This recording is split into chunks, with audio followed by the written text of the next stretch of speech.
자, 우리 하나님 말씀 봅니다. 하나님 말씀은 마태복음 24장 32절에서 35절까지입니다. 프린트에 32절부터 35절까지 프린트를 했습니다. 제가 한 절 읽고 여러분도 한 절 읽고 그리고 끝에 35절은 같이 읽습니다. 무화과 나무의 비유를 배우라. 그 가지가 연하여지고 잎사귀를 내면 여름이 가까운 줄을 아나니 지 너희도 이 모든 일을 보거든 인자가 가까이 문 앞에 이른 줄을 알라. 내가 진실로 너희에게 말하노니 이 세대가 지나가기 전에 이 일이 다 이루리라. 천지는 없어지겠으나 내 말은 없어지지 아니하리라. 아멘. 우리 잠깐 기도하겠습니다. 거룩하신 여호와 아버지 하나님 앞에 감사와 찬송과 영광을 돌립니다. 아버지 하나님, 우리는 일찍이 하나님 없이도 우리가 스스로 우리 힘으로 의로워질 수 있고 영생을 얻을 수 있다라고, 하나님처럼 될 수 있다는 사단의 꾀임에 빠져 하나님을 떠나 세상에 왔습니다. 그리하여 이 세상에 사는 동안에는 항상 우리의 마음에 원하는 대로, 우리의 생각대로, 또 우리의 생각에 합리적이라고 생각하는 그것들을 진리인 줄, 또 진실인 줄 알고 그렇게 살고 있습니다. 하나님께서는 하나님의 말씀을 성령의 감동으로 사람의 손을 빌어서 기록하셨고, 또 예수님께서 친히 오셔서 수없이 많은 하나님 나라의 일들을 말씀하여 주셨음에도 불구하고 인생들은 여전히 자기의 생각대로, 자기의 생각에 맞추어서 자기가 이해되어지는 대로 그 말씀을 풀고 이해하고 또 그렇게 받아들이고 믿고 또 그렇게 가르치고 그렇게 배웁니다. 아버지 하나님, 우리가 하나님의 말씀을 대할 때마다 소경된 자가 되지 않게 해주시기를 간절히 바라는 마음과, 또 성령님께서 우리에게 친히 가르쳐 주셔서 이 말씀의 뜻을 온전하게 분별하고 깨달을 수 있도록 그렇게 간구하는 마음으로 성령님께서 저희들에게 충만하게 역사하여 주시고 하늘로부터 내리는 하늘의 지혜를 충만하게 부어 주셔서 하나님의 뜻을 깨닫게 될 수 있도록 간절히 바라면서 하나님의 말씀을 읽기도 하고 듣기도 하고 배우기도 하는 아버지 저희들이 될 수 있도록 역사하시고 인도하여 주시옵소서. 오늘 이 저녁에도 예수님께서 비유로 말씀하신 마지막 때에 관한 이야기를 우리가 공부합니다.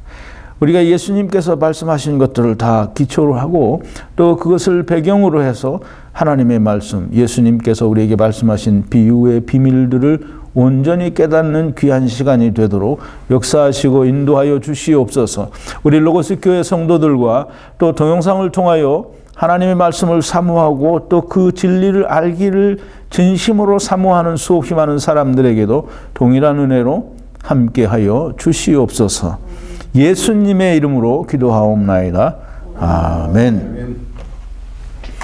오늘은 그 너무너무 유명한 많은 사람들이 궁금해하고 또 이 비유를 통해서 말세가 가까웠다라고 하는 것을 아주 적극적으로 피력하는 아주 그 중차대한 그런 내용의 비유를 우리가 좀 공부를 해보겠습니다. 무화과 나무의 비유를 배우라. 이제 이 말씀은 예수님께서 이제 마지막 때 마태복음 24장에서 그 마지막 그 창세 이후로 있지 않았던 그런 큰 환난을 당하게 될 것을 경고하시면서 이 마지막 때에는 그런 어떤 징조들을 보거든 인자가 가까이 이른 줄로 알라라는 경각심을 주시기 위해서 무화과 나무의 비유를 배우라 이렇게 말씀을 하십니다. 근데 이 무화과 나무의 비유를 배우라는 우리가 너무나 많이 들어왔고 또 그렇게 배워왔습니다. 근데 참 사람들은 되게 간단 명료하게 생각을 해요. 무화과 나무는 누가 이야기를 해도 당연히 이스라엘을 상징하는 나무입니다. 그러니까 무화과 나무는 무조건 이스라엘이니까 이스라엘의 독립과 직결시켜서 이 무화과 나무가 잎 가지가 연하여지고 잎이 무성하여지면 이게 이스라엘의 독립이다라고 해석을 하는 거예요. 근데 이제 여러분 잘 생각하셔야 됩니다. 무화과 나무 우리 집사님 집에도 있죠? 네. 예, 무화과 나무 열매 달려요, 안 달려요? 달리죠? 그러니까 이제 예수님이 저주하신 건 무화과 나무를 저주한 게 아니라, 무화과 나무를 저주하셨으면 지금까지도 무화과 나무가 열매를 맺지 말아야 되죠. 근데 열매 잘 맺고 무화과 농사도 많이 짓고 사람들이 무화과 잘 먹어요. 그러니까 예수님께서 저주하신 건 누구를 저주한 거예요? 이스라엘을 저주하신 거예요. 그래서 이제 이 무화과 나무의 비유를 배우라라고 이야기를 하니까 사람들이 그냥 앞뒤 가릴 것도 없이 그냥 무조건 이스라엘의 독립이다라고 그렇게 해석을 하는 거예요. 근데 사람들이 그렇게 해석을 너무 많이 하고 또 듣는 사람도 그거 이외에는 다른 게 없는 것 같으니까 그게 별로 그렇게 잘못된 것이 아닌 것처럼 생각이 돼요. 이게 당연한 해석인 것 같고 하자가 별로 없는 것처럼 그렇게 생각이 되고 거의 모든 사람들이 그런 해석을 내립니다. 근데 이제 우리가 질문을 한번 해봐야 돼요. 정말 이스라엘의 독립은 하나님께서 예정대로 참견하시고 하나님께서 예정대로 이스라엘의 독립이 되도록 하나님께서 역사하신 것인가? 과연 하나님이 그걸 하셨나? 아니면 사람이 하는 것? 이게 우리 세상에 살면서도 항상 예수 믿고 또 교회 다니면서 하나님 말씀 듣고 우리가 하나님께 어떤 은사를 받고 은혜를 받는다고 할 때 과연 내게 역사하신 이것이 하나님이 하시는 것인지 사단이 하는 건지 이거 분별할 수 있어야 되잖아요. 근데 대부분의 예수 믿는 사람들은 그걸 분별하지 않아요. 자기 귀에 들렸으면 무조건 그게 하나님이라고 하는 거예요. 그게 사단이 한 건지 하나님께서 하신 것인지 어떤 충분한 분석과 근거도 없는데 무조건 내 귀에 들렸으니까 이건 하나님인 거예요. 똑같이 하나님께서 이스라엘의 독립을 하나님이 주관하셔서 하신 것인가? 아니면 사람이 했다라는 말은 곧 누가 했다는 거예요? 사단이 했다라는 거예요. 우리 그걸 분별을 할 수 있어야 되는데 사람들은 되게 그걸 분별하지 않고 되게 그냥 지금 조금 전에 말씀을 드린 대로 무화과 나무는 이스라엘을 상징하니까 무화과 나무가 잎 가지가 연화해지고 잎이 무성하게 되면 그건 이스라엘의 독립이다. 근데 그 문장을 앞뒤로 아무리 살펴봐도 이스라엘의 독립과는 하등의 상관이 없어요. 그런 걸 눈콩만큼이라도 암시해 주는 게 없어요. 근데 그렇게 해석을 해도 사람들이 다 맞다고 생각을 해요. 참 희한하죠? 자, 이제 예수님이 말씀하시는 거예요. 무화과 나무의 비유를 배우라. 그럼 이제 무화과 나무의 비유를 예수님이 전에 말씀하신 적이 없으면 이제 어떻게 그 말을 해석하기가 너무 어렵죠. 그런데 예수님께서 무화과 나무의 비유를 말씀하신 적이 있어요. 우리 이제 공부했잖아요, 그죠? 예수님께서 무화과 나무를 저주하신 이유가 무엇인가? 그건 공부했어요. 예수님께서 무화과 나무 비유를 말씀을 하셨어요. 물론 이제 마태복음과 마가복음에서는 비유로 말씀하시지 않고 무화과 나무를 실제로 저주하심으로 말미암아 그 무화과 나무가 마르고 뿌리채 다 시들어 버려서 실제로는 말로 이렇게 비유로 풀어서 말씀하시는 건 아니지만 무화과 나무를 저주하시는 그 행위가 이스라엘의 저주를 비유해서 행위로 나타내신 거예요. 그러니까 이제 우리가 그 비유다라고 말씀하신 부분이 누가복음에는 있어요. 그래서 우리가 그걸 좀 보자고요. 누가복음 13장 6절부터 9절인데요. 이게 이제 분명히 제가 그 먼저 다른 성경 강의에서 설명할 때 분명히 말씀을 드렸어요. 이에 비유로 말씀하시되 누가? 예수님이 한 사람이 포도원에 무화과 나무를 심은 것이 있더니 이 포도원은 이스라엘을 상징한다고 했죠. 이게 이스라엘 땅에 무화과 나무를 심었어요. 근데 무화과 나무를 심어서 그 열매를 구하였으나 얻지 못한지라 그랬어요. 예, 과원직에게 이르되 내가 3년을 와서 이 무화과 나무의 실과를 구하지 못하니 얻지 못하니 찍어 버리라. 어찌 땅만 버리느냐. 대답하여 가로되 주인이여 금년에도 그대로 두소서. 내가 두루 파고 거름을 주리니 이후에 만일 실과를 열면이와 이언이와 그렇지 않으면 찍어 버리소서 하였다 하시니라 그랬어요.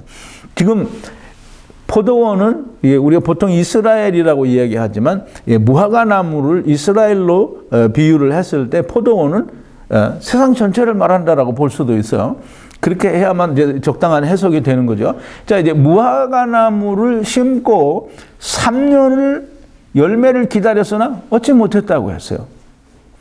분명히 무화과 나무는 이스라엘을 말하는 게 틀림이 없어요. 그래서 찍어버리라고 했더니 종이 뭐라 그랬어요?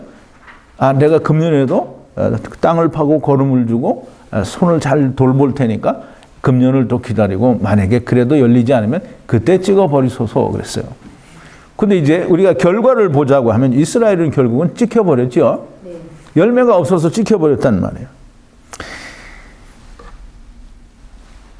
그래서 마태복음에서 또 마가복음에서 예수님이 무화과나무 즉 이스라엘에게 말씀하시기를 그런 말씀이 이제 말하자면 저주죠.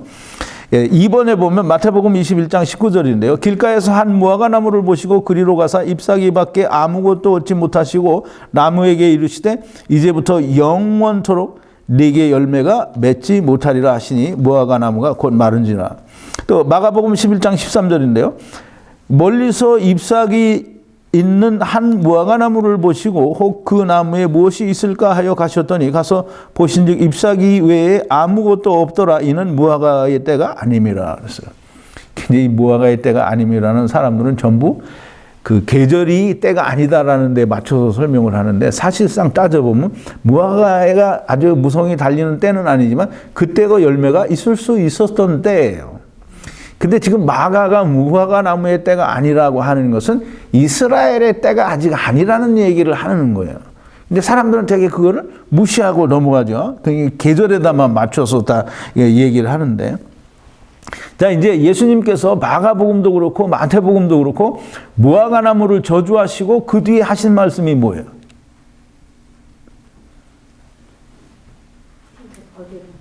내가 이제부터는 영원토록 네게서 열매가 없을 거라는 거예요. 그럼 이제 우리가 사람들이 웃기는 거예요. 예수님 말씀하신 말씀을 그냥 개콧구녕으로 아는 거예요. 예수님이 지금 여기서 뭐라고 했어요? 영원히 열매를 맺지 못한다고 하잖아요. 근데 영원이라는 건 제가 분명히 여러분들에게 설명을 드렸어요. 끝이 있는 영혼이 있고 끝이 없는 영혼이 있다라고 했어요. 그래서 그 종되겠다고 하는 사람을 이 귀에다가 물설주에 가서 구멍을 뚫고 그 사람은 영원히 그 사람의 종이 되리라 그랬어요. 그러면 주인도 죽고 이 종도 죽어요. 그럼 그 영원히 끝나는 거잖아요. 그게 이제 지금 여기서 영원히 열매를 맺지 못하리라는 것은 이스라엘이 정말 세상이 끝나고 그 후에도 영원토록 정말 끝없는 그 영원토록 열매를 맺지 못한다는 얘기가 아니고 이 여기서 열매를 맺지 못한다는 말은 예수님 오실 때까지 열매를 맺지 못한다라는 말이에요. 우리가 그걸 잘 이해를 해야 됩니다. 그냥 말하는 대로 듣는 대로 다 그냥 무조건 말을 하면 안 돼요. 이 무화과 나무를 저주하신 것은 조금 전에 말씀을 드렸지만 지금 무화과 나무들이 나무 과일이 달리죠. 열매가 맺어진다는 말이에요. 그럼 이제 이 무화과 나무를 저주했다라고 하는 것은 나무 자체를 저주한 게 아니고 이스라엘을 저주하신 거예요. 이게 이스라엘을 저주했다고 그래서 열매가 잘 맺을 수 있는 이스라엘을 저주했기 때문에 안 맺어지는 게 아니고 이제는 너희는 이제까지 수천 년 동안 기다려왔는데 열매를 맺지 못하니까 이제 너희는 끝났다 이 말을 하시는 거예요. 그러니까 하나 예수님이 오셔서 저주했기 때문에 열매가 없다 이 말이 아니라는 거예요. 이미 기천년 동안 예수님께서 하나님께서 기다리셨음에도 불구하고 이스라엘은 열매를 맺지 못했기 때문에 이제 너희는 더 이상 너희를 위해서는 기다리지 않는다라는 거예요. 그런데 너희는 기회가 없다 끝났다 이 말씀을 하시는 거예요. 예수님이 오셔서 내가 다시 이스라엘을 회복할 때까지 너희에게는 더 이상의 기회가 없다라는 거예요. 그게 저주하셨다라는 거지. 그게 뭐 원래 이스라엘은 열매를 잘 맺을 건데 예수님이 저주하셨기 때문에 열매가 없다 이 말이 아니라는 거예요. 본래 열매가 있으리라 기대를 오랜 세월 동안 하셨는데 열매를 맺지 못해서 이제는 더 이상 너희에게는 기회가 없다라는 말씀을 하신 거라는 거예요. 자, 이제 이 이스라엘에게서 하나님께서 기대하신, 예수님께서 기대하신 그 기대하신 열매는 무엇인가? 이제 그럼 우리가 공부를 했죠. 회개에 합당한 열매인데 우리 19년 2월 8일에 열매가 익으면 곧 낫을 대나니라는 그런 주제로 우리가 공부를 했어요. 그러니까 하나님께서 이스라엘에게 율법을 주시고 오랜 세월 동안 율법을 지켜서 너희가 하겠다고 하던 하나님 없이 우리가 우리의 힘으로 의롭게 되고 하나님처럼 되어 보겠습니다라고 했으니까 그거 해보라고 율법을 주시고 하라고 하는 거예요. 근데 이제 우리 잘 이해를 해야 돼요. 이스라엘이 그걸 잘 할 수 있기 때문에 하나님께서 그걸 잘 하기를 바라고 그것을 이루기를 기대하고 해보라고 하신 것이 아니에요. 이제 우리 그걸 알아야 돼요. 근데 사람들은 하나님이 율법을 주시고 이렇게 의롭게 살라고 했으니까 우리가 율법을 가지고 의롭게 살아야 된다라고 말을 하면 정말 하나님의 뜻을 모르는 거예요. 그러니까 하나님께서 기대하신 건 뭐냐면 이제 그 설교에도 다 설명을 드렸는데 이스라엘을 애굽에 집어넣으시고 하나님께서 기다리신 건 뭐예요? 뭘 기다렸어요? 돌아오기를, 부르짖기를 기다리셨어요. 근데 정확하게 말하면 뭘 기다리셨냐면 신음소리를 기다리신 거예요. 그 이제 출애굽기에도 보면 출애굽기 2장에도 분명히 하나님께서는 저들의 신음소리와 고통소리를 들으셨다고 그랬어요. 이게 하나님 기대하신 건 그거예요. 그거 듣기를 기대하신 거예요. 그걸 가지고 하나님이 이스라엘이 하나님께 부르짖었다라고 말씀을 하시는 거예요. 하나님은 그냥 신음하기를 기다리셨어요. 그러니까 이스라엘에게 율법을 주시고 해봐라 라고 하시고는 하나님께서 기대하신 게 뭐냐면 신음소리를 기대하신 거예요. 그런데 그 신음소리가 누구에게서 났어요?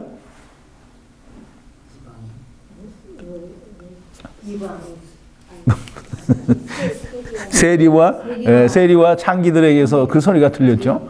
그러니까 세리와 창기들은 뭐냐면 하나님 뭐 도대체 나는 어떻게 할 수가 없습니다. 하나님 나는 죄인으로서이다. 나를 그냥 긍휼히 여겨주세요. 그게 신음소리예요. 근데 바리새인들은 어떻게 했어요? 신음소리가 전혀 없었어요.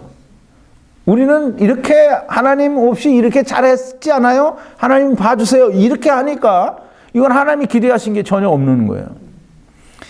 그러니까 세리와 창기들이 이스라엘 민족 중에 얼마나 되겠어요? 대부분의 사람이 다 바리새인들과 서기관들과 또 뭐 바리새파고 사두개인들이고 다 유대인들이 율법을 지켜서 의롭게 되겠다고 하는 사람들이 대부분이라는 말이에요. 근데 그 대부분의 사람들이 열매가 없는 거예요. 이게 신음소리가 안 나는 거예요.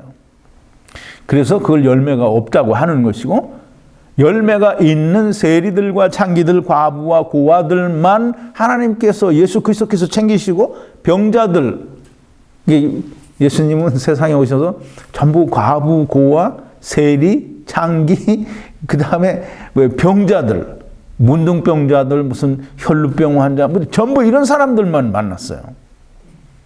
그러니까 그런 사람들을 거두시고 이 자기가 의롭다고 하는 사람들은 열매가 없다고 다 저주해 버리신 거예요. 너희들에겐 더 이상 기회가 없다는 거예요. 이 저주했다라는 말은 여기까지다, 너희는 여기까지다라는 말이에요. 저주했기 때문에 저 사람들이 뭘 못하는 게 아니고 너희는 여기까지다라는 말이에요. 이게 더 이상은 너희에게 기회가 없다라는 말이에요. 자, 이제 우리 지금 누가복음 13장 6절부터 9절에 예수님께서 비유로 말씀하시되 한 사람이 포도원에 무화과나무를 심은 것이 있더니 그랬어요. 그럼 이제 무화과나무를 한 사람이, 여기 한 사람이 누군 것 같아요? 예수님. 하나님. 네, 하나님. 네, 하나님이 심고 그 이제 심은 주인이 열매를 찾으러 온 거예요. 근데 열매를 이 무화과나무를 심고 이제 열매가 없어서 뽑아버리고 또 심어요? 이제 무화과나무는 한 번 심는 것으로 족하는 거예요. 사람들이 생각할 때는 심고 또 심고 심고 또 심고 해도 되지 않겠냐 이렇게 생각하겠죠. 하나님께서는 이 세상을 경영하시고 세상을 이렇게 섭리하시는 데는 어떤 일이든지 한 번이 족한 거지 두 번, 세 번 하는, 하나님께서는 두 번, 세 번 하는 게 아니에요. 자, 이제 하나님께서 세상에 인간들을 보내서 해보라고 해서 못하니까 다 노아 시대 때 홍수로 멸하고 또 이제는 전체적으로 아니고 이제 이스라엘을 택하셔서 이스라엘을 통하여 천하만민에게 말씀하시기 위하여 이스라엘을 택하시고 이스라엘에게 해보라고 하셨어요. 이스라엘이 해봤어요. 그리고는 이스라엘이 이제 사람들이 처음 하나님을 떠났을 때는 어떻게 해야 되는지를 모르잖아요. 그냥 자기 소견대로 다 했잖아요. 근데 이제 말하자면 이제 하나님과 인간 간의 그 어떤 교류가, 이거 말하자면 관계가 딱 끊어지니까 인간들이 다 뭐든지 기억을 못하냐. 하나님 나라 기억을 못하잖아요. 그러니까 자기들이 뭐 해야 될지 모르잖아요. 그러니까 하나님께서 이스라엘을 택하셔서 율법을 주신 거예요. 너희가 하겠다고 하던 것이 세상에 온 이유가 이거라는 거예요. 그러니까 그거 이해를 못하면 그러면 율법을 왜 줬는지도 모르고 무조건 지켜서 하나님 명령으로 주셨으니까 지켜서 의로워져야 된다라고 얘기를 하면 정말 하나님의 뜻을 모르는 정말 불쌍한 사람이 될 수밖에 없는 거예요. 자, 이제 이스라엘에게 조금 전에 말씀을 드린 것처럼 다시 이스라엘을 그러니까 무화과 나무를 또 다시 땅에 심는 것이 아닌 거예요. 한번 심어서 실패를 해서 뽑아 버렸으니까 또 이스라엘을 땅에 심는 게 아니라는 걸 분명하게 우리가 알아야 돼요. 이스라엘에게는 또 해볼 수 있는 기회가 없는 거예요. 이미 그게 없다라고 저주를 하신 거예요. 그럼 이제 두 번 심지 않는 이유가 뭐냐? 그 이제 뭐 이유를 대라면 그걸 공부하려면 또 한참 걸리겠죠. 근데 그 두 번 심지 않는다라는 걸 우리가 말씀을 통해서 알 수 있는 게 뭐냐면 분명히 제가 아까도 여쭤봤죠. 마태복음 21장 19절과 마가복음 11장 그 13절에서 예수님이 뭐라고 말씀하셨어요? 무화과 나무를 저주할 때 이제부터는 내게서 열매를 맺지 못하리라 그랬어요. 그럼 예수님이 열매 맺지 못한다고 했는데 사람들이 심어가지고 열매를 맺는다고 하면 그러면 예수님의 말을 아까도 말씀드렸지만 정말 개콧구녕으로 아는 거예요. 예수님이 말씀하셨어요. 예수님 말씀은 곧 하나님의 말씀이에요. 그래, 하나님 말씀하셨는데 안 믿는 거예요. 그러니까 인간들은 하나님 말을 안 믿어요. 성경에 있는 거 믿는 게 절대로 아니에요. 그게 이제 예수님이 분명히 말씀하시기를 무화과 나무, 즉 이스라엘에게서는 다시 열매를 얻지 못할 거다라고 얘기를 했어요. 그러면 이스라엘은 이제 더 이상 기회가 없다라고 하는데 또 이스라엘 나라의 회복은 사람이 하는 게 아니에요. 사람이 실패를, 이게 이스라엘은 실패잖아요. 사람이 해서 실패를 했는데 또 하나님께서 사람에게 또 하라고 하겠어요? 이스라엘 나라의 회복이나 독립은 이스라엘의 회복은 이 세상에 있는 나라로 회복하는 게 아니에요. 사람들이 다 자기들 생각에 맞게 해석을 하니까 이 세상에 이스라엘이 독립을 하는 게 하나님께서 말씀하신 이스라엘의 회복이라고 생각을 하는데 이스라엘의 회복은 메시아 왕국으로의 회복이지 이스라엘 땅에 다시 이스라엘 나라가 건국이 되는 게 그게 이스라엘의 회복이 아니에요.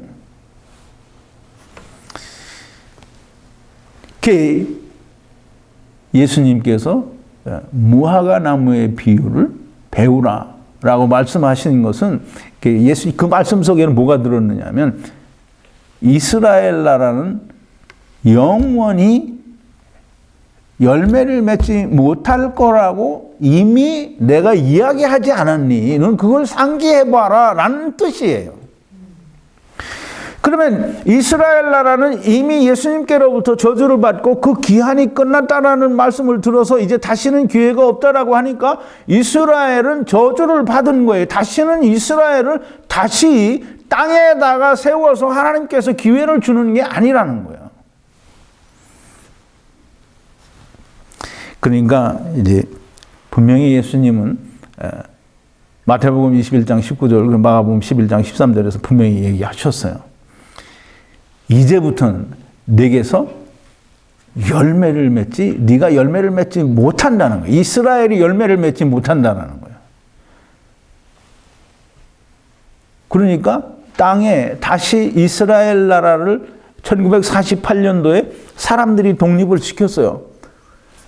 그 말은 무슨 말이냐면 예수님이 비유를 보고 배우라라고 말씀하신 것은 내가 이스라엘을 저주한 것을 너희가 알지 못하느냐? 이스라엘이 1948년도에 땅 위에 독립이 된 것은 하나님께서 이스라엘을 회복하시는 회복이 아니다라는 말씀을 하시는 거예요. 그럼 이제 하나님께서 하시는 게 아니면 누가 하는 거예요? 사람이 하는 건 그것도 누가 하는 거예요? 사단이 하는 거예요. 사단은 그 계시록에 보면 그렇게 나오는데요. 천하를 꿰는 자라 그래요. 꿰는, 천하는 게 온 세상을 말해요. 온 세상을 말하는데 천하를 꿰는다는, 이 꿰는다라는 말은 뭐냐면 속이는 자라는 거예요. 이 천하를 속여요. 어떻게 속여요? 하나님은 이제 거짓이 없잖아요.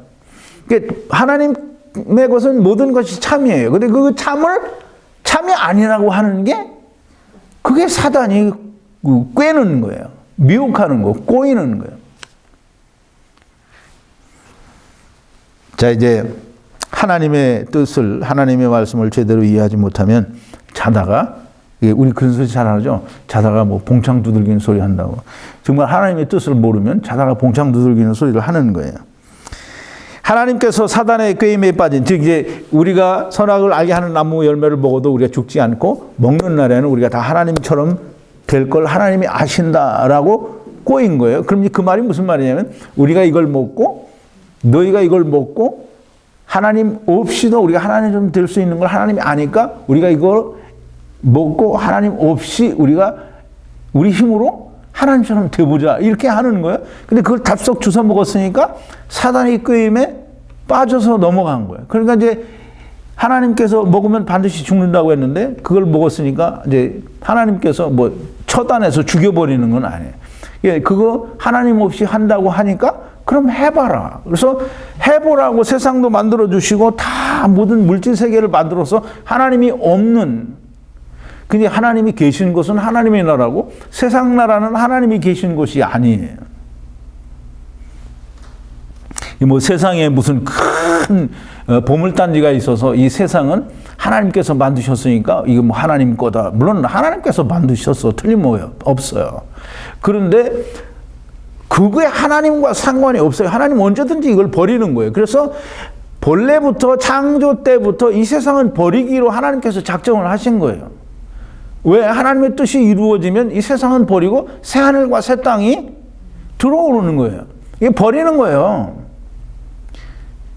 그러니까 우리가 그걸 천지창조, 이게 그 창조에서 심판까지 공부를 잘 해야 되는 건데, 하나님이 보시기에 힘이 좋았더라니까 무조건 다 모든 게 완벽하다고 하는데, 하나님께서 보시기에 힘이 좋았던 것은 창조 때부터 멸망 때까지 하나님께서 계획하신 그 모든 것을 보시니까 그것을 이루기에 너무나 잘 되어 있다는 거예요. 그게 완벽하다는 것이고 보시기에 선하다는 거지. 왜? 결과가 선하게 끝날 수밖에 없기 때문이에요.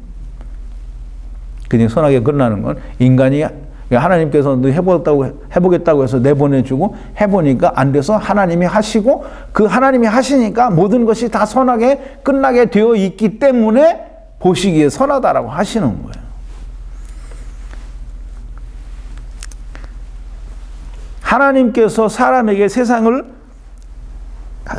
가서 너 하나님 없이 네 힘으로 의롭게 된다고 하는 것을 너 해보라고 하시면서 아까도 말씀을 드렸죠.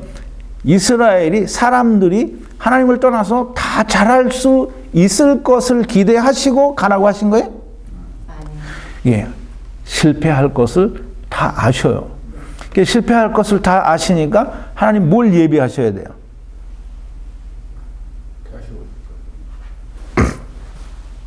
아니, 이제 인간들이 나가서 실패할 거를 뻔히 아니까, 그러면 이제 실패하면, 이게 인간이 실패하면 어떻게 해요? 그 이제 인간이 실패를 하면 누가 해요?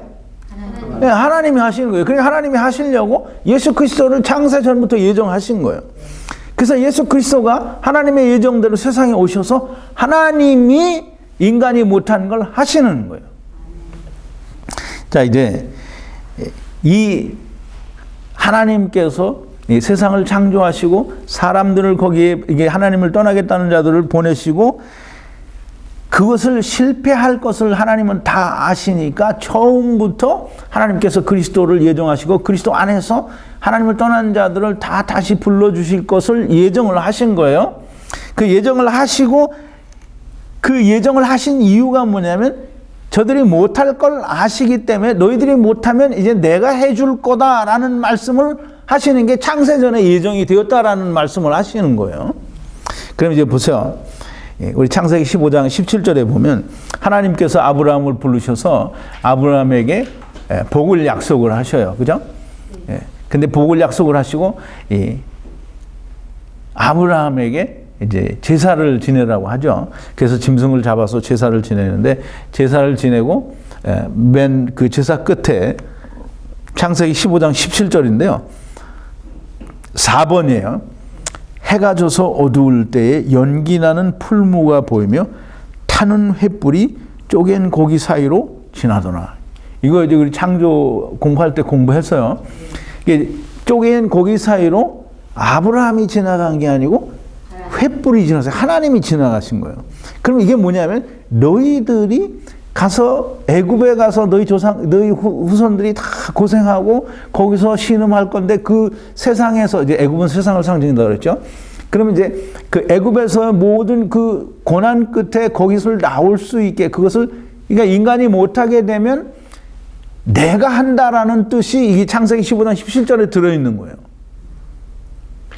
그러니까 이 세상은 하나님께서 내보내주셨는데 인간들이 할 수 없게 되었을 때에 하나님이 하시는 거예요.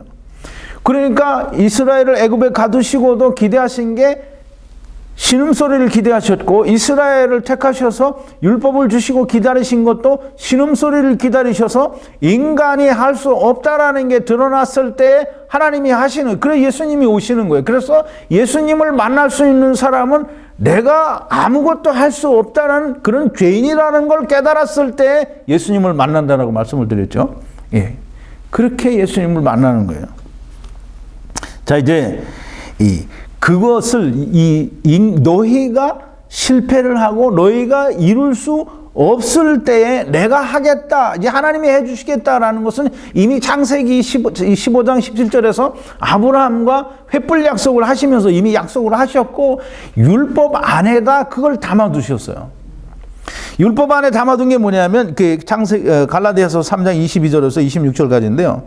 그래서 제가 프린트를 했으니까 5번에 보죠. 그러나 성경이 모든 것을 죄 아래 가두었으니 이제 죄 아래 가뒀다는 애굽에 가뒀다는 말과 같은 말이에요.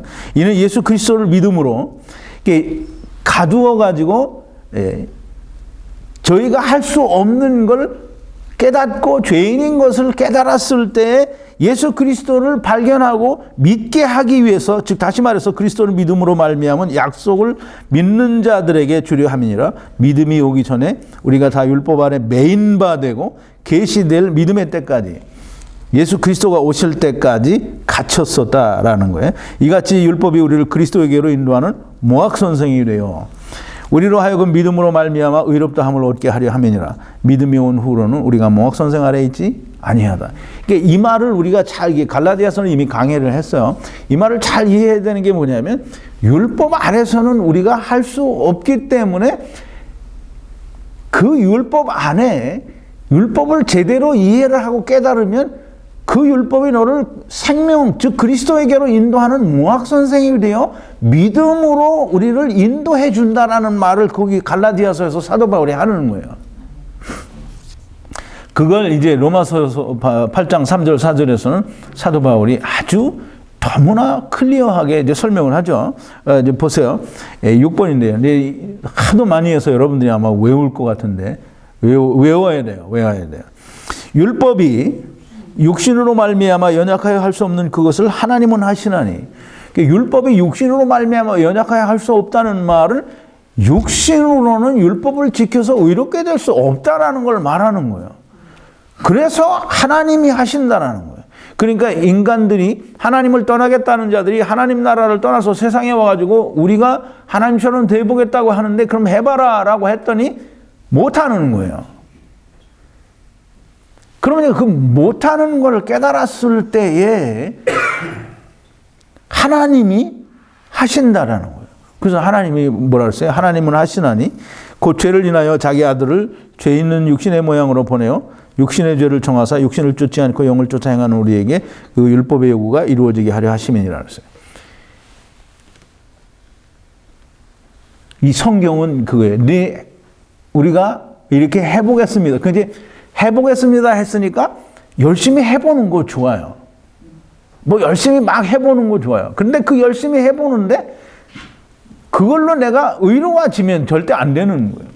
열심히 해보는데 해보니까 안 되더라라는 데에 도달을 해야 된다는 거예요. 그럴 때에 하나님이 하신 거가 믿어지는 거예요. 근데 그러지 않으면 내가 자꾸 뭐 나를 이렇게 자꾸 만들어가고 이루어가고 있으면 절대로 하나님이 보이지 않아요. 하나님이 하신 게 믿어지지도 않고 보여지지도 않아요. 말로는 하나님이 하신 걸 나는 믿는다라고 하겠죠. 근데 그건 믿는 게 아니에요. 자, 이제 하나님께서 이스라엘을 택하셨어요. 이 말은 이스라엘을 택하셨다라는 말은 이 무화과 나무를 심었다라는 말과 이제 같은 말인데, 예, 이스라엘을 택하신 이유가 뭐냐면 이스라엘을 통해서 이스라엘로 말미암아 천하 만민에게 보여주시고 말씀하시고 선포하시기 위해서, 그 천하 만민이 이스라엘을 통해서 믿게 하시기 위해서 이스라엘을 택하신 거예요. 그래서 이제 그걸 우리가 지난번에 공부를 그렇게 했죠. 온 세상을 축소해서 이스라엘 작은 세상을 만들어서 천하 만민에게 온 세상에 하나님의 뜻을 말씀하시기 위해서라고 이스라엘은 모델로 시범 케이스로 택함을 받은 거라고 그랬어요. 근데 시범 케이스 또는 혹은 모델이라고 하더라도 이 모델은 그이죠. 이 성공의 모델이 있고 실패의 모델이 있어요. 하나님께서 이스라엘을 택하신 것은 이스라엘이 그렇게 해서 성공하게 되기를 기대하시고 택하신 게 아니라 실패할 것을 기대하시고 실패해야만 되는 거예요. 왜? 하나님께서도 해보라고 했는데 성공하면 하나님께서 틀린 거잖아요. 그러니까 하나님이 없이는 할 수 없는 것을 이스라엘을 통해서 천하 만민에게 나타내기 위해서 온 세상에 보여주기 위해서 이스라엘을 택하신 거예요. 그러니까 하나님 보시는 것은 절대 틀림이 없어요. 이스라엘은 성공할 수 있기 때문에 하나님께서 보내신 게 아니고 택하신 것이 아니고 성공할 수 없는 걸 아시고 이스라엘을 택하시고 그렇게 해보라고 하신 거예요. 그런데 하나님께서 보신 대로 하나님께서 미리 아신 대로 이스라엘은 실패를 한 거예요. 이스라엘을 통해서 천하 만민, 온 세상에다 지금 하나님 말씀하시는 게 뭐냐면 너희는 하나님을 떠나서는 절대로 스스로 너희의 힘으로 의롭게 하나님처럼 될 수 없다는 것을 말씀하시는 거예요. 근데 그걸 이스라엘을 통해서 말씀하신다 이 말이에요. 그 이스라엘은 택함을 받은 민족이요, 선민이요, 이스라엘은 복 받은 민족이니까 우리가 이스라엘처럼 우리가 복을 받아야 돼. 정말 너무 웃기는 소리를 하는 거죠. 자, 이제 이스라엘이 실패할 거를 뻔히 미리 아시는데도 불구하고 이스라엘을 택하셔서 율법을 주시고 해보라고 하신 이유가 뭔가? 아는데 왜 해보라고 하셨나? 이스라엘을 해보고 안 되면 벌 주시기 위해서 어떤 벌을 가하시기 위해서 이스라엘을 택하셨나? 그러면 뭔 것 같아요? 할 수 없는 걸 아시고 하라고 했기 때문에 그 다음에 하나님 하신다. 그게 이제 그걸 우리가 이제 제가 계속 말씀드리는데 그걸 이해를 해야 돼요.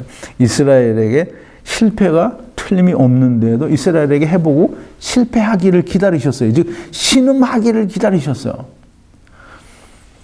그거는 이스라엘이 잘못하면 벌 주기 위해서가 아니고 천하 만민들에게 니네가 그걸 보고 이스라엘은 못하지 그러니까 내가 한 걸 너희는 믿어라고 그거 하게 하시기 위해서 즉 율법을 통해서 하지 않고 하나님께서 해주신 것을 믿게 하려고 이스라엘을 택하셔서 실패를 보여주는 거예요.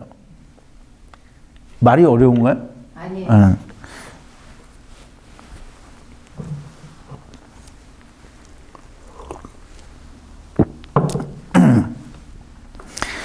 이게 하나님께로부터 불려가가지고 데려감을 당해서 삼층천 낙원에서 하나님께로부터 직접 듣고 배운 사도 바울이 갈라디아서 아까 읽은 대로 갈라디아서 3장 22절 26절 로마서 8장 3절 4절에서 그렇게 다 우리에게 설명을 해주고 있는 거예요. 이스라엘이 실패를 하는 것은 그걸 보고 이방인들 즉 천하 만민들은 너희는 하나님이 하신 걸 믿어라라고 하시기 위해서 이스라엘의 실패를 보여주는데 사람들은 뭐래? 이스라엘의 실패를 보고도 여전히 내가 뭘 해야 된다는 거예요. 그러니까 하나님의 뜻과는 절대 맞지 않는 그런 천국 가기 어려운 거예요. 그런데도 인간들은 여전히 자기가 무엇인가를 해야 된다고 생각을 하는 거예요. 그게 바리새인들과 서기관들이고 또 그게 이스라엘에 있는 바리새인들과 서기관들이고 더 넓게는 온 세상에 있는 자기를 의롭다고 하는 자들, 자기가 자기를 의롭게 하는 자들, 곧 그게 바리새인들과 서기관들이에요. 그 교회 나가는 사람들 중에 내가 회개하고 나를 잘 지켜서 내가 의로워져야 된다, 내가 하나님 앞에 이런 삶을 살아야 된다라고 말하는 사람들과 온 세상의 모든 이방 종교인들도 다 똑같이 자기가 자기를 의롭다고 하는 거고 자기 하나님을 찾아가는 자들이에요.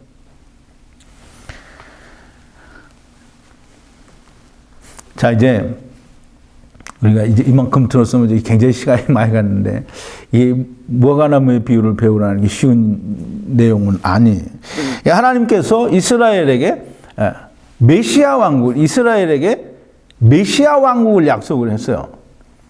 하나님이 메시아 왕국을 약속을 했어요. 그럼 이제 하나님께서 이스라엘을 멸망시켰다가 다시 똑같은 이스라엘을 세우겠다라는 말이 아니에요.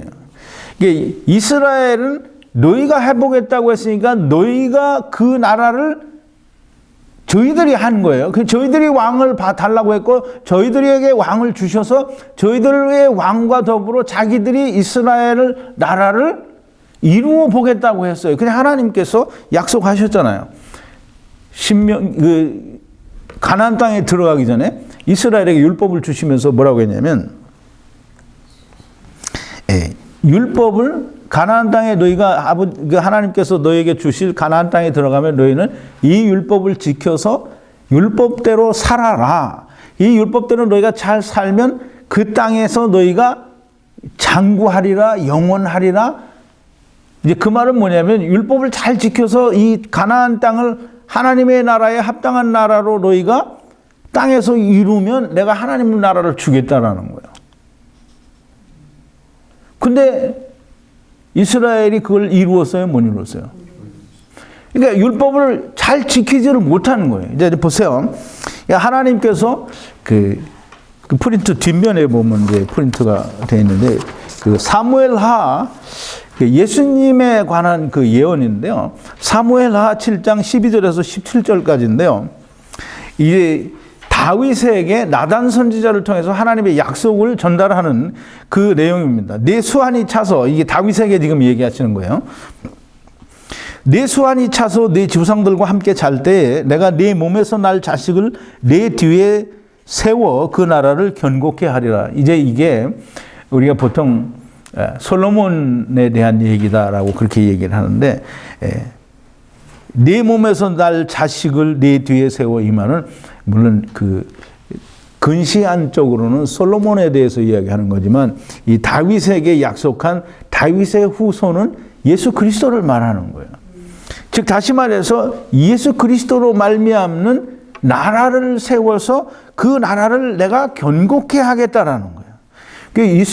솔로몬이 세운, 솔로몬이 다윗에게서 이어받은 이스라엘은 견고했어요, 안 했어요? 물론 이제 잠시 동안 부귀영화를 누리긴 했지만 그걸 가지고 우리가 견고했다라고 말하면은 말이 안 되는 거죠.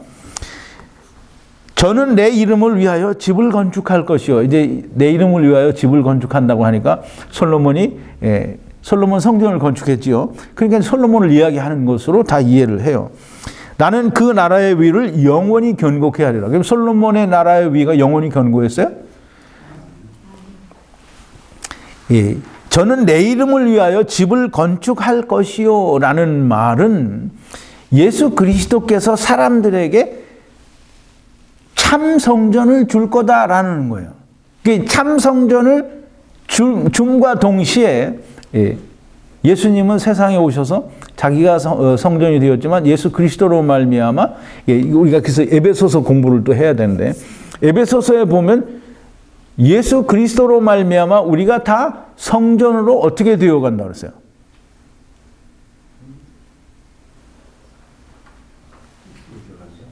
지어져 간다 그러잖아요. 우리 성전으로. 우리가 성전으로 지어져 간다는 거예요. 예수 그리스도께서 오셔서 모퉁이 돌이 되시고 이 예수 그리스도로 말미암아 하나님을 위하여 우리가 다 하나님의 거하실 처소로 성전으로 지어져 간다는 거예요. 그럼 그게 솔로몬 성전을 짓는다라는 말이 아니고 물론 표면적으로는 그렇게 얘기를 하는 거죠. 그런데 그 위를 영원히 견고케 한다라고 하는 말은 솔로몬의 위는 영원치 않잖아요. 그럼 영원하다라는 말은 곧 메시아 왕국을 말하는 거고 예수 그리스도로 말미암는 메시아 왕국을 말하는 거예요. 그럼 이제 나는 그 아비가 되고 그는 내 아들이 되리니 저가 만일 죄를 범하면 내가 사람 막대기와 인생 채찍으로 징계하리니 말이에요. 예수 그리스도에 대해서 이야기하는 건데요. 예수님은 하나님의 아들이고 하나님은 그의 아비가 된다라고 그랬어요. 저가 만일 죄를 범하면. 근데 예수 그리스도께서는 죄를 범하지 않죠. 이 말은 뭐냐면 예수 그리스도께서 세상 죄를 다 지실 때에 사람 막대기와 인생 채찍으로 징계를 한다. 이 말은 곧 십자가를 지시게 된다라는 얘기를 하는 거예요. 내가 네 앞에서 패한 사울에게서 내 은총을 빼앗은 것 같이 그에게서는 빼앗지 아니하리라. 솔로몬에게서 빼앗지 않았어요? 솔로몬은 죽었어요. 그리고 또 빼앗겼어요. 그에게서 뺏지 않는다는 것은 메시아 왕국, 즉 그리스도에게서 그 왕을 패하지 않겠다라는 거예요. 그러니까 이 그리스도로 말미암는 메시아 왕국의 메시아 왕은 영원하다라는 거예요.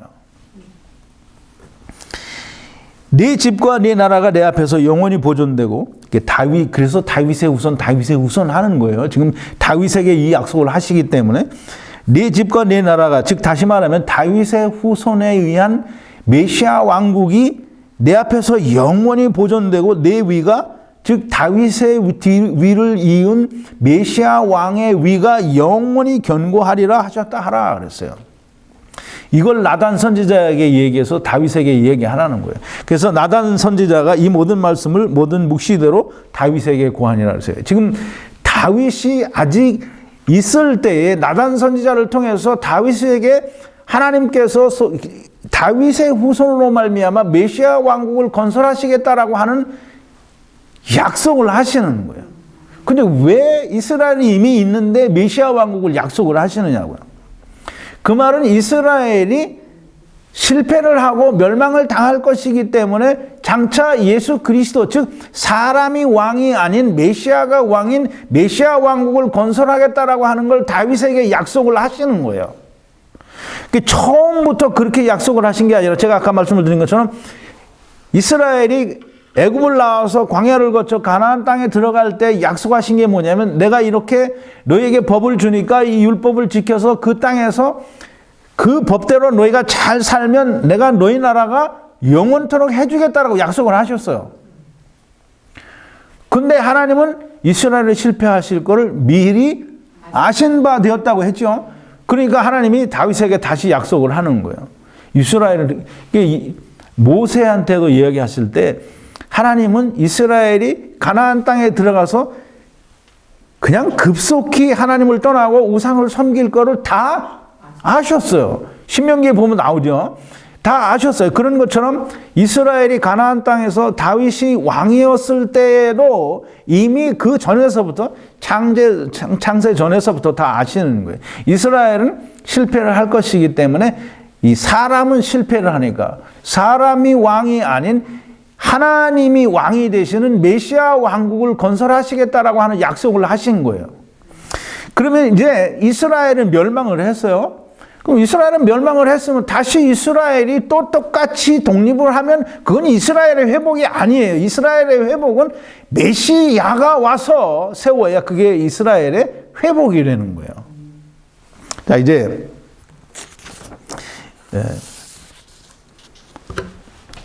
제가 프린트를 다 못했는데 신명기 28장 1절부터 14절까지는 이스라엘이 가나안 땅에 들어가서 율법을 잘 지키면 이러이러한 복을 주겠다.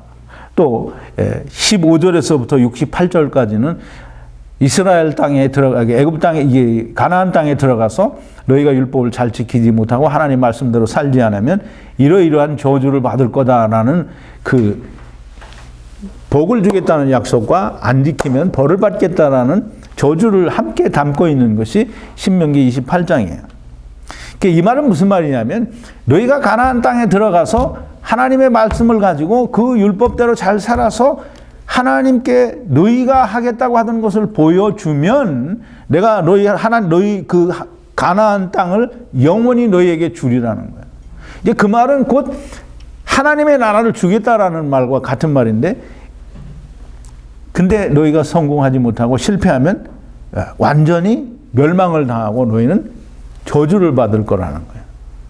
근데 그걸 예수님께서 세상에 오셔서 이스라엘에 대고 바로 다시 말씀을 하신 거예요. 너희는 이제까지 기다렸는데 그래서 율법과 선지자는 요한의 때까지인 거예요. 너희는 기한이 다 됐다는 거예요. 그래서 저주를 받았다라는 건 너희에게는 여기까지다라는 말씀을 하신 것이고 그 예수 그리스도가 오신 뒤에는 이제 너희는 다시는 기회가 없다는 거예요. 그러니까 이제 이스라엘이 하나님께서는 실패할 것을 다 미리 아신 바 되었고 실패할 것이기 때문에 사람이 하는 것은 실패하니까 즉 하나님을 떠난 자들이 하겠다고 하는 것은 실패를 하니까 이제 하나님이 하시겠다라는 그런 뜻으로 메시아 왕국을 약속을 하신 거예요. 그러니까 이제 우리 복음이 그런 거예요. 복음이 내가 열심히 해보는데 안 되니까 하나님이 해주시는 걸 믿으면 되는 거예요. 이스라엘도 똑같은 거예요. 이스라엘이 사람이 왕이 되어서 이루어 보겠다고 하던 하나님 나라를 못 이루니까 그럼 이제 하나님이 하시는데 하나님이 또 이스라엘을 세우는 게 아니라 이제는 사람이 한 번 실패했으니까 하나님이 하시는 거예요. 이걸 하나님이 하시면 하나님이 세상에 오시진 않잖아요. 그건 하나님이 세상에 오신 분이 누구예요? 그러니까 예수님이 하시는 거예요. 예수님이 세상의 나라에 이스라엘을 회복하여 메시아 왕국을 이루겠다라는 거예요. 그러니까 이제 우리 그걸 분명히 알아야 돼요. 이스라엘 나라가 1948년도에 그 팔레스타인 땅에 독립을 한 것이 하나님께서 하신 거라고 하면 그러면 내가 나를 지키고 행하여 회개하고 내가 모든 행위를 다 잘해서 내가 하나님처럼 될 수 있다라고 하는 말이 성립이 돼야 되는 거예요.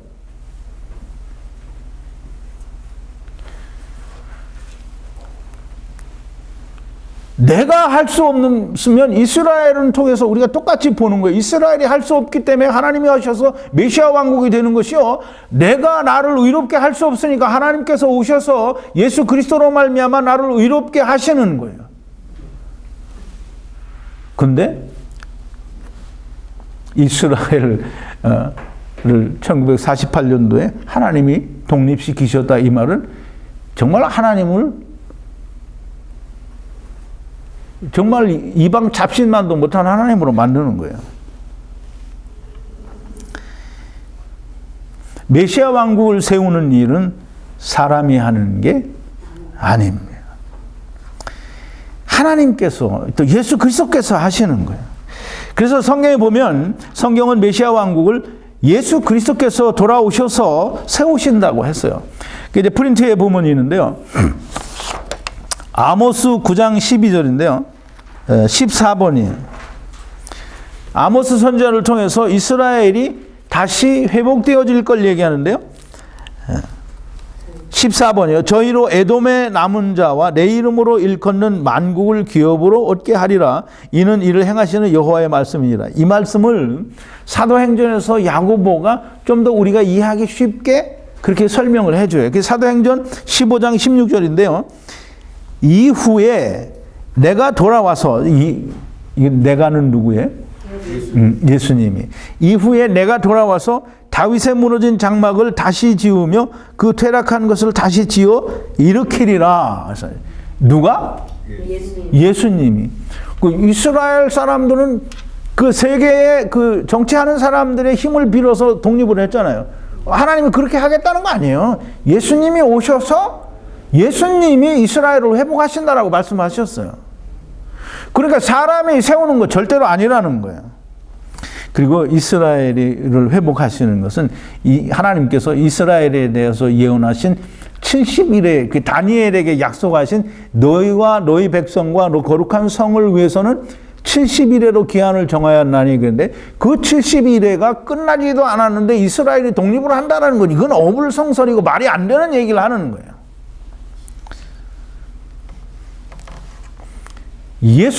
하나님께서 다니엘에게 그 천사를 보내서 약속하신 70일에 이스라엘을 위한 70일에가 다 끝나야 이스라엘의 회복이 시작이 되는 거예요. 이 마지막 7년 70번째의 일에는 반드시 있어야 되고 이건 너무 중요한 거예요. 예, 하나님께서 다니엘에게 약속하신 70번째 일에, 즉 예언하신 그 70번째 일에가 시작도 안 하고 끝도 안 났는데 이스라엘이 독립을 했다. 이건 정말 시나리오도 이런 정말 엉터리 같은 시나리오가 없는 거예요. 이건 정말 사람들을 미혹하고 사람들을 꾀이기 위해서 사단이 만들어낸 어떤 각본이에요. 각본. 우리가 이제 여러분들에게 자주 말씀드리지 않았는데 에스겔서 36장에 보면 이스라엘이 하나님께로부터 이 징계를 받고 다 이스라엘 땅에서 흩어져서 열국에 흩어질 것을 말씀을 하셔요. 근데 그 열국에 흩어진 이스라엘 백성 때문에 하나님의 거룩하신 이름이 땅에 떨어졌대요. 그래서 이스라엘은 하나님의 이름이 땅에 떨어졌는지 쪘는지 그런 건 상관도 안 하지만 하나님 스스로가 하나님의 거룩하신 이름을 아꼈다는 거예요. 그래서 그 이름을 다시 세우기 위하여 이스라엘을 다시 고토로 불러들여서 이스라엘을 회복하겠다라는 약속을 하셔요. 그러면서 하나님 뭐라고 하시냐면 나는 여호와라. 여호와께서 말씀하셨으니 이 일이 반드시 이루리라는 거예요. 이 말은 뭐냐면 이스라엘이 다시 고토로 돌아와서 이스라엘이 회복이 된다라는 말은 메시아 왕국을 건설하겠다라는 말씀인데 그래도 이제 보세요. 프린트를 했는데요. 17번이에요. 나 주 여호와가 말하노라. 그래도 이스라엘 족속이 이와 같이 자기에게 이루어 주기를 내게 구하여야 할지라 내가 그들의 인수로 양떼같이 많아지게 하되. 그래서요. 이렇게 이스라엘 나라를 회복, 메시아 왕국을 건설하는데 하나님께서는 이스라엘에게 뭐라 그래요? 이스라엘이 자기들에게 이렇게 이루어 주기를 어떻게 해야 된다고요? 기도해야 된다잖아요. 보세요. 나 주 여호와가 말하노라. 그래도 이스라엘 족속이 이와 같이 자기들에게 이루어 주기를 내게 구하여야 할지니라 그랬어요. 지금 이스라엘은 처음 오셨던 이게 초림하셨던 예수님도 믿지 않잖아요. 그럼 이제 이스라엘은 지금 누구를 기다려요? 메시아를 기다려요. 그 메시아는 어떤 메시아를 기다려요? 먼저 오신 예수는 믿지 않잖아요. 그런데 지금 처음 오시는 예수를 기다리면서 지금 자기 나라를 회복하고 거기에 오시기를 바라는 거잖아요. 근데 이게 안 맞는 거예요. 예수님은 왔다 가셨는데 왜 또 거기 또 오시냐고요. 참 너무 이제 답답하고 깝깝한데 이스라엘은 예수님 오셨던 거 믿지 않았던 것에 대한 회개도 안 했어요. 그 이스라엘은 지금도 예수님이 오셨다 하신 걸 믿지 않아요. 그런데 거기에 예수님이 인간들이 만들어 놓은 인간 나라에 예수님이 오셔서 왕노릇을 하시기 위해서 오신다라는 말은 절대로 말이 안 되는 얘기를 하고 있는 거예요. 그러니까 오늘날 하나님 말씀을 가르친다고 하는 사람들이 무화과 나무의 비유를 배우라고 하고 잎이 가지가 연하여지고 잎이 무성하게 되면 이스라엘의 독립이다라고 말을 하는 것은 성경을 모르니까 그런 말을 하는 거예요.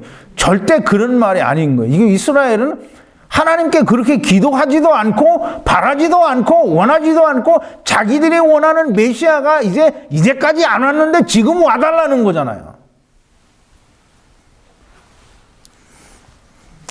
처음도 믿지 않고 지금도 예수님을 믿지 않는 그 사람들에게 그 사람들이 세워놓은 나라에 예수님이 정말 예수님이 그렇게 오신다면 나는 지금 예수님이 참 바보 멍청일 것 같아요.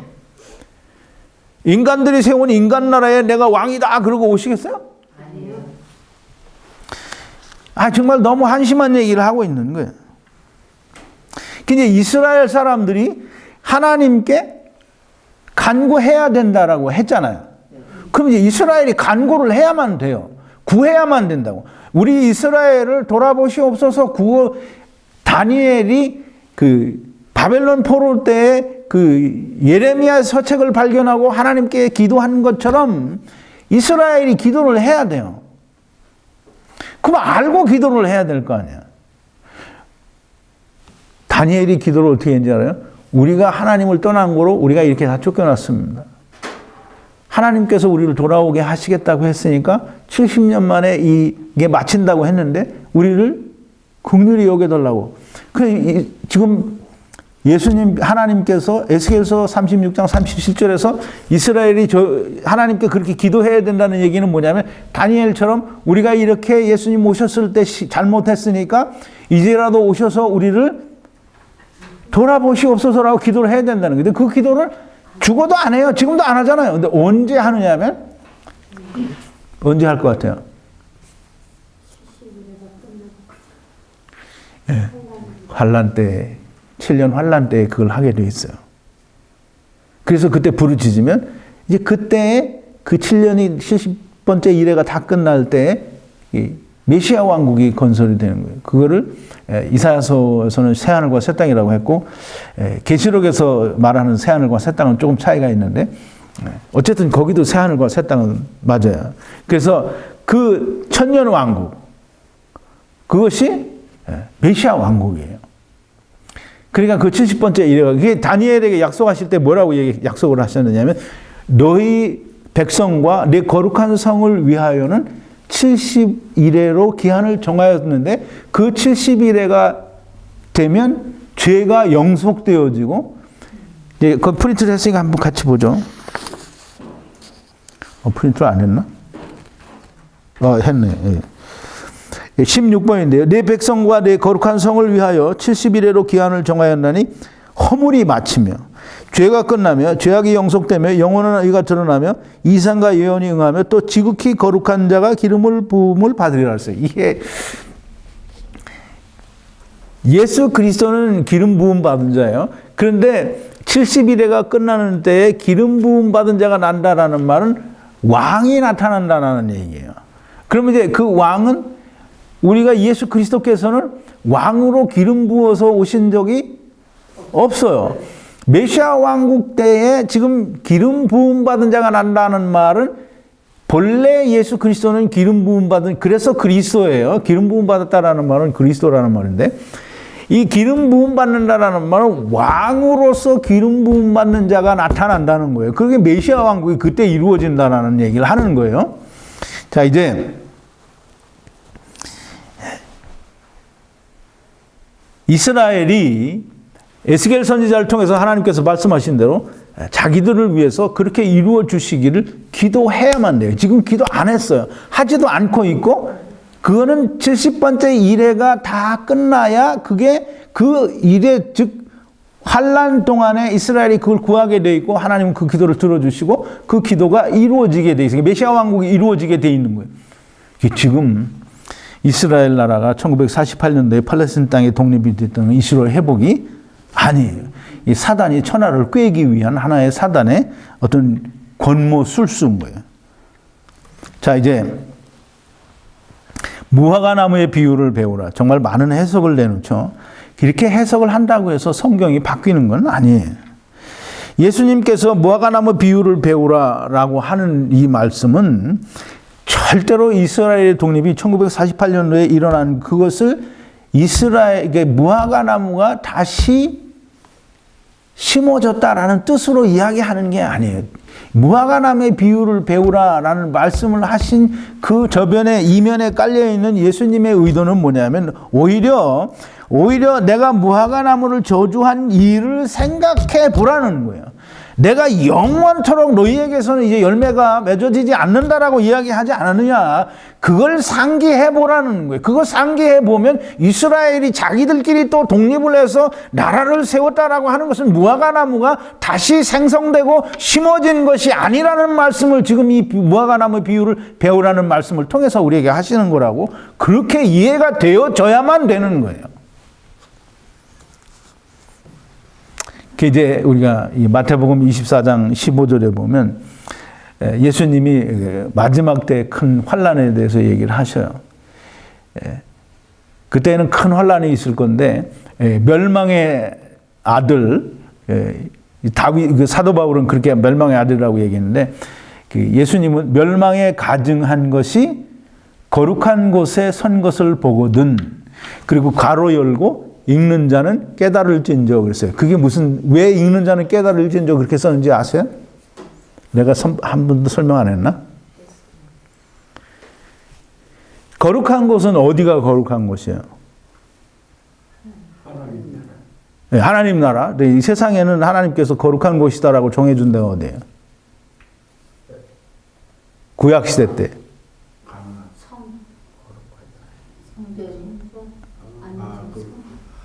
구약시대 때 여기는 거룩하다라고 한 데가 어디예요? 성전이잖아요. 그러니까 예수님이 십자가를 지시기 전에 지금 이제 마지막 때의 환란에 대해서 얘기하면서 멸망에 가증한 것이 거룩한 곳에 선 것을 보거든. 그럼 이제 거룩한 곳이 이 이스라엘 사람들이 들을 때에는 다 뭐라고 생각해요? 이스라엘 사람들이 들을 때는 뭐라고 생각했냐고요? 거룩한 곳이 어디라고 생각했어요? 이스라엘 사람들은. 이게 질문의 의도를 잘 모르는. 이스라엘 사람들이 거룩한 곳을 어디라고 생각하냐고요? 성전.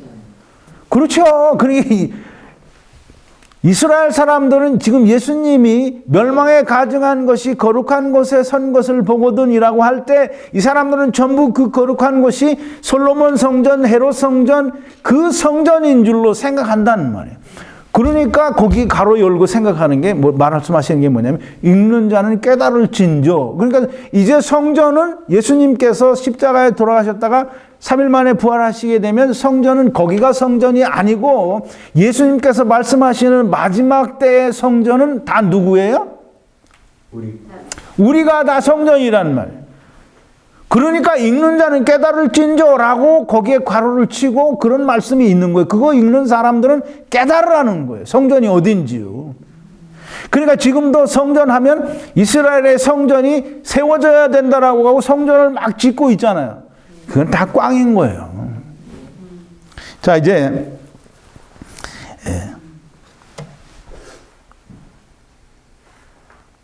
예수님께서 무화과 나무가 가지가 연하여지고 잎이 무성하면 여름이 온 줄 아나니 라는 말씀은 이스라엘의 독립을 이야기하는 게 아니고 여름이 가까웠다는 거예요. 무화과 나무가 가지가 연해지고 잎이 나면 이건 누가 봐도 여름이 온 줄 알잖아요. 누가복음에서는 그 나무들과 이렇게 무화과 나무 잎이 나면 여름이 가까운 줄 아나니 무화과 나무의 비유를 이 말이 없어요.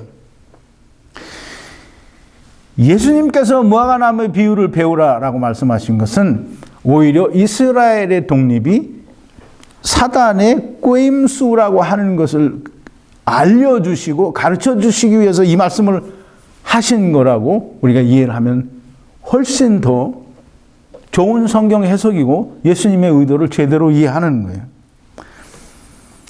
예수님께서는 내가 돌아와서 이스라엘 나라를 회복한다고 했고 하나님께서 하시는 것이 이스라엘 나라의 회복이지 사람이 하는 게 이스라엘 나라의 회복이 아닌 거예요. 그래서 잎이 나고 가지가 연하여지면 여름이 가까운 것처럼 이런 모든 이게 지금 마태복음 24장에서 예수님께서 마지막 때의 징조를 말씀하신 그 모든 징조를 보게 되면 너희가 인자가 가까이 온 줄 알라라는 그 말씀을 하시는 것이지 이스라엘 나라의 독립을 설명하는 게 아닙니다.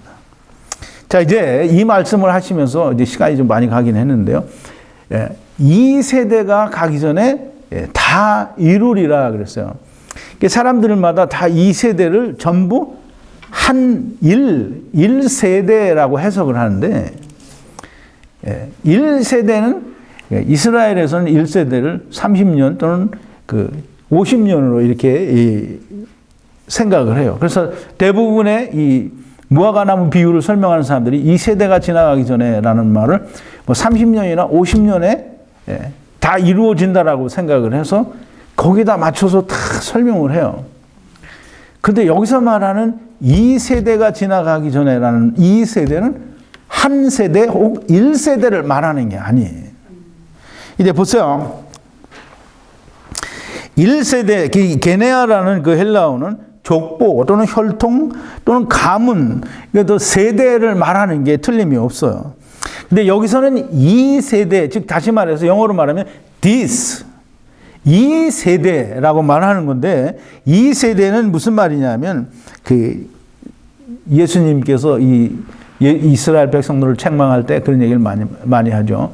악하고 음란한 세대가 표적을 원하나 너에게 보여줄 표적은 요나의 표적밖에 없다 그래요. 또 그래서 이 악하고 죄 많은 세대 또는 음란한 세대 또 악한 세대 누가복음 16장 8절에서는 불의한 청지기의 비유를 말씀하시면서 이 악한 자들이 불의한 자들이 이 자기 시대에서는 하나님의 자녀들보다 더 지혜롭다라고 얘기를 했어요. 그래서 여기서 얘기하는 자기 시대, 이게 한번 보죠. 프린트를 했는데요. 주인이 22번인데요. 주인이 이 옳지 않은 청지기가 자기 일을 지혜 있게 하였으므로 칭찬하였으니 이 세대의 아들들이 자기 시대, 그래서 이 자기 시대를 말하는 거예요. 이 시대는 사람들이 말하는 1세대, 즉 30년이나 50년을 말하는 게 아니고 하나님 예수 그리스도의 말씀을 받는 모든 세상 사람들을 세대라고 하는 거예요. 그러니까 이제 말씀을 좀 정리를 합니다. 이제 이 예수님께서 무화과나무의 비유를 배우라 이 말은 무화과나무가 저주받은 예수님께서 말씀하신 비유나 또는 행위로 나타내신 그 비유를 너희들이 보고 배우라는 거예요. 이스라엘 나라는 이제는 열매를 맺지 못한다라고 내가 이야기하지 않았느냐. 그러니까 1948년도에 이스라엘이 독립한 것은 예수님과 상관이 없다라는 말씀을 하시는 거예요. 뭐 30년 내에 50년 내에 뭔가 이루어졌다라고 거기다 짜 맞추는 것은 예수님 말씀을 제대로 이해를 하지 못하는 거예요. 이 예수님께서 이 말씀을 통해서 우리에게 하시고자 하시는 얘기는 뭐냐면 이런 징조들이 나타나게 되면 인자가 가까이 온 줄로 너희가 알고 인자가 오시더라도 너희는 그 인자가 오셨을 때에 아무런 상관이 없다고 하면 안 되겠죠. 인자가 어느 때에 오시든지 너희는 그게 문제가 되지 않는 사람이 되라는 거예요. 그 얘기 하시려고 지금 이 징조들을 보여줄 때 인자가 가까이 온 줄로 아니까 그럼 어떻게 하라는 거예요? 인자가 가까이 왔으면 우리 어떻게 해야 돼요?